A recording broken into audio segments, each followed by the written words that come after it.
Sometimes cycling is pure bliss. It's easy to get out on the bike, easy to do those Ks, it comes so simply. Other times, life really gives us a hit and it gets hard to get out on the bike, hard to enjoy it, and before long, we find ourselves in a cycling slump. Hey guys, it's Brad here from Simple Cyclist. In this video, I want to talk about 3 cycling slumps that you are likely to find yourself in through your cycling journey. And I want to talk about some personal experiences on how I have managed to get myself out of each of these different slumps. Also guys, consider watching to the end and seeing if one of your cycling friends needs to see this video. Everyone's in a rut, everyone needs some help, so see if this can be value to them as well. Alright guys, first type of cycling slump is the physical burnout. We do play a very fine line between fit on the bike and just worn out, and it's a lifestyle sport and our whole lives do matter in this case. Often the physical burnout comes not because we're riding too much, but because the rest of our lives really take a bump up in exertion and we don't compensate for that on the bike. We separate the two out even though they are joined very closely. It creeps up very slowly over time, and you've probably experienced the feeling of being physically worn out. The mind is able, but the body is not willing, and it's a terrible feeling. Heavy legs, not able to do particularly efforts, anything high exertion. Your mate attacks you up the climb, you cannot respond, you can turn the pedals over, and that's about it. It's a terrible feeling. So for me, this most recently happened when I became a dad for the first time. And obviously with a newborn, life is much busier, but I didn't change my riding. I still wanted to ride 6 days a week and keep crushing it on the bike.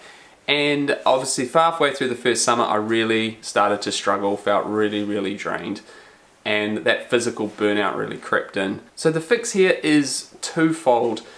Yes, have a proper break, let the body recover, but more importantly, change the way you ride so that it's a little bit more consistent and it's more manageable. Winning might look different to what it was before, but you need to find that sweet spot with the new things in your life so that the physical burnout doesn't happen again. So play around with it, it'll be individual for you, but make sure you make those changes so that you can keep riding long term. Number 2 is mental fatigue. This one is probably talked about as just being lack of motivation, but in essence it's a lot deeper than that. In our early years of cycling, we don't really come up with this problem. There's a freshness to the sport, you're rapidly improving, there's lots of new experiences on the bike, and mentally you stay very fresh to the sport. But as you do more riding and you do years of potentially the same events, the same type of training, you start to create a little bit of mental fatigue to that, and that sort of freshness does wear off. Add on top of that a little bit of bad weather, maybe a run of mechanicals, and you'll very quickly find yourself in a mental hole. You don't want to look at your bike the same, you don't want to think about riding the same, you are mentally fatigued. Now the solution here is going to be different for different people.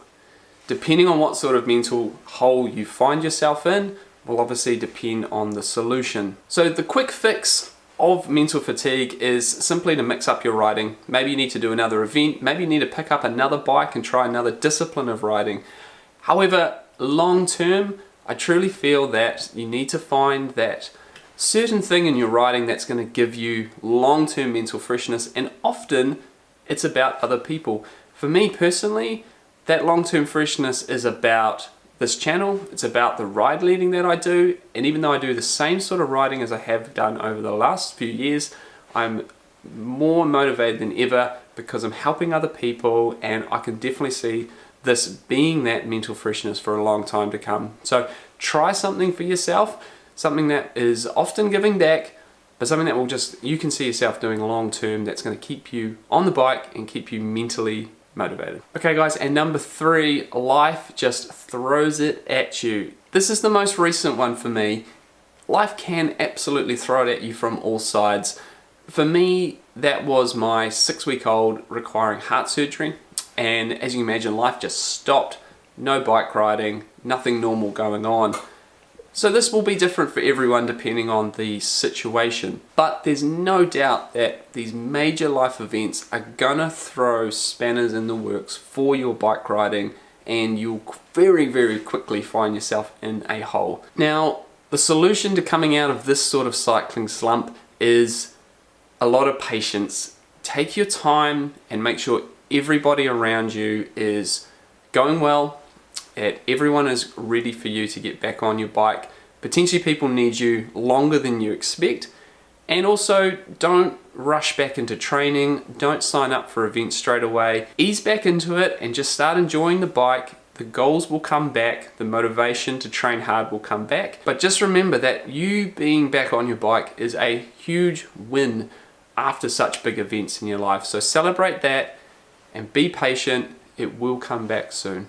Okay guys, I hope you found some value in that content. Remember that all of these cycling slumps are bound to happen to us during our cycling journey, but take encouragement that all of these are workable. We can get through them. This is how we make ourselves better both on the bike and off it. And if you have some stories on how you got through a cycling slump, then please add them to the comments below to just build some encouragement for others watching. Please consider sharing this with your cycling friends if they will have value in this as well. Keep the pedaling simple, guys. We'll see you all in the next video.